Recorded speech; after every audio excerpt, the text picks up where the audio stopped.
man and a girl who were at home when the airstrike hit their three-story building. Israel did not provide proof of the weapons Devo claim. It has intensified attacks lately ahead of talks expected in Washington next week with Lebanon. The militant group Hezbollah has responded to the Israeli attack with strikes on Israeli military targets. Jane Araf, NPR News, Beirut.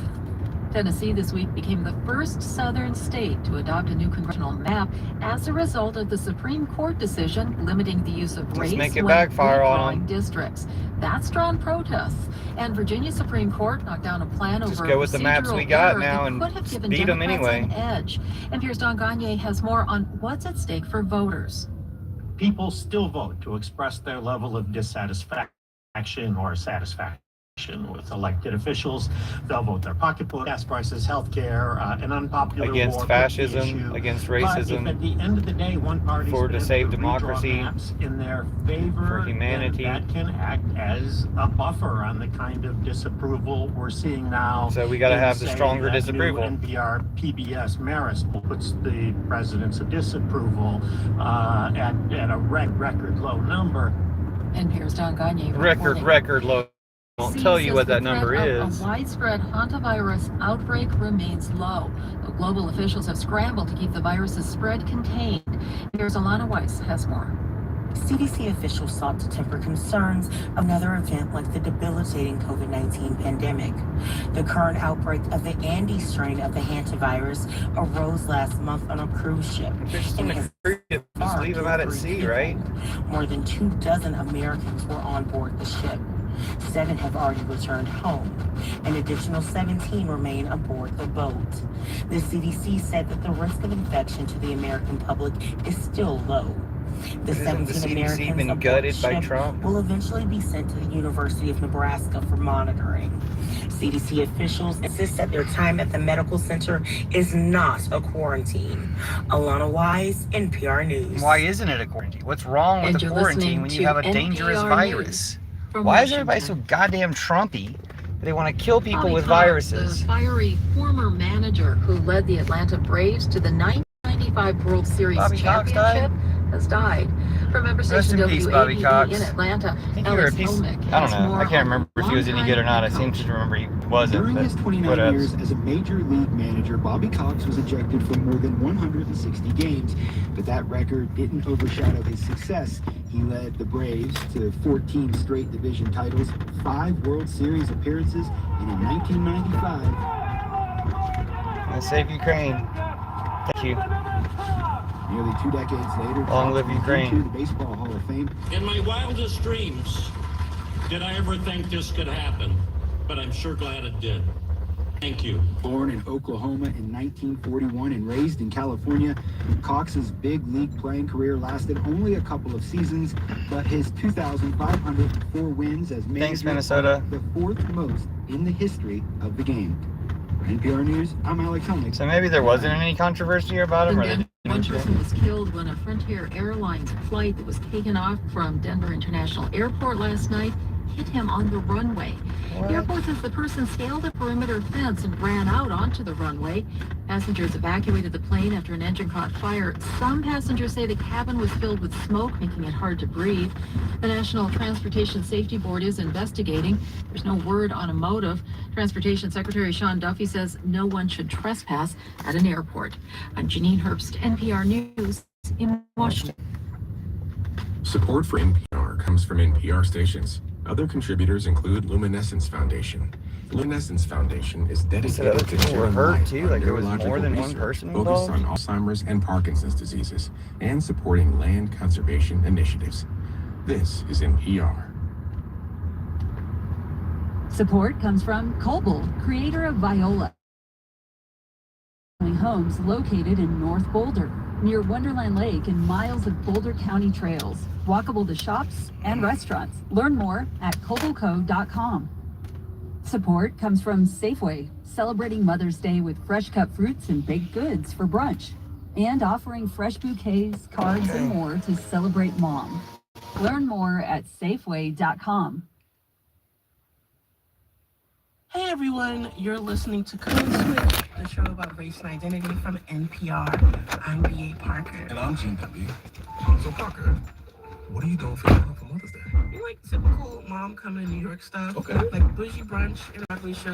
Bougie brunch. Yes. Like what are your Mother's Day plans? My mom's birthday is actually right around Mother's Day every year, so it's hard to forget. I got to double up. I gotta get a birthday gift and a Mother's Day gift. And my lady has been giving me some not so subtle hints about what she wants for Mother's Day. She's getting links, text links. You know what I'm saying? Exactly. So I already know what it is in advance this year. Since this episode is coming out around Mother's Day, we figured we should dig in the crates and revisit one of our favorite episodes. Tips from the toughest job in the world. That job being parenting. Mm-hmm. When the episode dropped, Karen Grigsby Bates. Hey Karen, we miss you. Karen Grigsby Bates and our then editor Steve Drummond were the only parents on the Code Switch team, but now there's like mad kids in the Code Switch extended universe. So this episode might have sounded a lot different if we were doing it now. Yeah. But we have talked about parenting a bunch on the show because parenting activates all these anxieties and all this urgency around our identities and how we move through the world. And our listeners also have feelings about it. Listen, like I'm not a parent, but I don't know if you've seen the conversation around the comedian and content creator Kev on stage. Yeah. So like he talked about how holding his newborn son a long time ago helped him really work through his latent, uninterrogated homophobia. Yep. Because he couldn't imagine a future in which he would disown someone he loved so much for loving who they love. Yeah. The flip side of instinct, though, is like people on the hatches, like they gotta drive a car the size of a tank, they gotta send their kids to the right schools, or they just gotta hoard resources for their kids. Or, I don't know, maybe folks become vaccine skeptics. Right. I mean, having kids might break your brain a little bit. All right, guys. But How's it going? We talk about how moral panics almost always involve some concern about the welfare of children. Yeah, the anxiety. Probably usually racist. Parenting has a lot to recommend. Moral panics seem like necessarily always bad. All these systems in the world and all these new ways, right? Healthcare, schools, the built environment. And so on this episode, those are pretty bushes. We are revisiting some of the questions you, the listeners, sent us about some parenting dilemmas in your lives. So all right, I'll solve them. I was a parent. Let's hear it. I'm still a parent, I guess. What are those? Jerseys? A bunch of jerseys on a rack? There's a little free library. Babies, they're so cute, aren't they? My Everybody biological loves clock babies. is about to explode. It's a lot of information for all this. Let's take care of that. My little niece Ryan. She's so cute. Isn't she? Oh my gosh, she's so cute. She swears I love her so much. My son says he's afraid of black people. Wait. What? My husband is adamant that our daughter will not go to public school. Wait. I'm sorry. His biological family was very upset by this and claimed we were going against his culture by allowing him to paint his nails. Hold on. I'm rethinking this whole wanting to be a parent thing right now. My biological clock is completely in check. Look at that Luna moth. No longer exploding. So much struggle. Oh, no. We should have talked while we had a chance. The new Cimarroni. Oh, wait. Gotta highlight. You're listening to Code Pride Switch. flag. I'm Shireen Marisol Meraji. And I'm See, we're in Colorado. And in honor of We see a Mother's lot more Day, pride flags. we're We don't gonna see any talk about Trump the flags, but you hardest see a lot of pride job flags. in the world, being a parent. Yes, we got a lot of questions from our listeners, but without fail, the trickiest ones are always about how to raise kids. Not that Gene and I know anything about this because we don't have kids yet, but We'll do a don't show about worry. it. We brought in experts, and on the agenda this Experts, week, even we're better. talking No, some of them will be fear, good. Fluency, Sure. fingernails, and It's, the first day of school. I love alliteration. But wait. Whatever this program is, it's good. Let's get some dirt under them. Okay. Don't worry, way ahead of you. All right, here we go.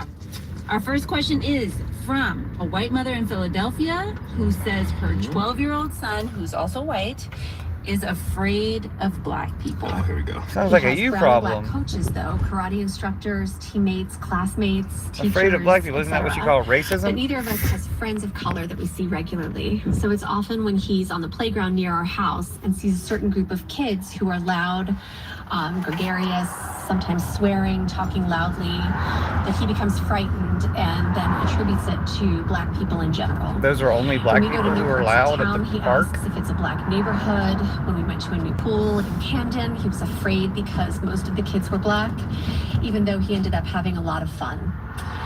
He goes to a great school that has spent a lot of time discussing events in the news around race and social injustice, so the conversations are definitely happening around him.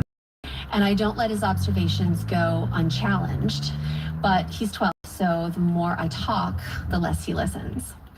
Is this just the process of learning and growing for him? I know I'm going to keep the conversation going as he matures, but I'm wondering how I can help him connect the rational Maybe check who information he's he talking learns to online. to the emotional situations You're saying the school is okay and you're pushing back against his racism. You're acting like he's a genetically born racist. Is it that tricky? No, he's just a racist. Your kid's a little fucking racist. You do something about it. Karen, all right, so what do you think? What would you do? See what they say. Let's see what the experts say about the racist 12-year-old. Well, my 12-year-old back then was black, still is, and was he afraid he's of black 26 people? now. So if he were afraid of black people, I would be really worried. I'm really worried about this white kid. I called an expert. Okay. My name is Cassandra Harewood. I specialize in child. I'm not surprised that this 12 is anxious. She says the current climate makes a lot of people anxious, no matter what their age You have a is. white supremacist president that you're not necessarily pushing back on. She says is that And he sets when the this tone boy for starts everything. to anxiety to his mom, you know, I'm scared to go there. Are there? Mom needs to probe a little deeper. Apparently, it's the language What about that you can concerns you? What about that worries you? identify And with it's okay if black she doesn't people for necessarily some reason. have the answers for him. It's having that dialogue. It's having that discussion and not ignoring it and not pushing it down and out. Karen, Seems did like she talk somebody's about taught the kid to be racist. And exposure Probably to certain social media. images or any of that as part of the problem? Oh, yeah, she did. Popular culture is full of scary images of black people and men in particular, from TV to movies. Is it the to images video or is games. it the Black men are often context shown of as those violent and images predatory and and aggressive. people saying And that Dr. about Harewood them, like says if the there president? are no real life examples in this kid's life as counterbalances, like we don't have a Gene Denby to bring over to his house to have dinner with him so he can see I don't know how I feel about that. reasonable. She did mention in the question that she doesn't have any friends of color Right. that they see regularly. Right, she did, which means that mom is part of the problem, but it also means she could be part of the solution. Here's Dr. Harewood again. Some of the onus does lie on the parents to help create those experiences. Children don't necessarily do that on their own. So Dr. Harewood says the parents need to get out of their comfort zone and consciously broaden their social circle, which will help the child. Even if they're not comfortable with it, she says, you're thinking, I'm going to do this for the good of my child. Yeah, I remember the last time we did an episode where we got the reader questions, and one of the experts we spoke to said something like, if your kid is taking all these ideas from you, right, of like who you love and who you trust and who you think is important enough to be in your house, and all those people are white, then those are also very subtle signals about who's valuable, right? Like who can be trusted, that you're passing on to your child. I'm sorry, but it seems like you have a racist influence, an active racist influence in this kid's life, and you're not identifying what it is. It's probably on the internet. It's probably Kuipers. And they seem to live in a place with a large enough black population that they could have black friends. The parents could. And I don't remember being afraid of white people. And she said, well, it's harder for white people because they're in the majority. And so they think this is how the world should work all the time anyway. And when the shoe's on the other foot, it takes them a minute to readjust. But the parents are going to have to readjust if they want their child to be able to move out into the world as it becomes increasingly diverse. The world has become increasingly diverse. You're welcome. The world's been diverse. Oh my gosh. Just as racism becomes less acceptable, this next it's going to be harder for your little racist 12-year-old. Colorado, And it should be harder for them so that they get over the fucking racism. Is adamant that our daughter, who looks exactly like me, I'm black and Asian, will not go to public school in our local district. It is admittedly low performing with painfully low numbers of kids proceeding to college. He says, we aren't using her to make a political point. I'm inclined to agree. He is literally the expert here, but I'm guilty and torn. I believe that public schools can only be better if we middle class all stay in them. If you plan to have kids, what would you do with their education? How would you resolve this in your household? Whew.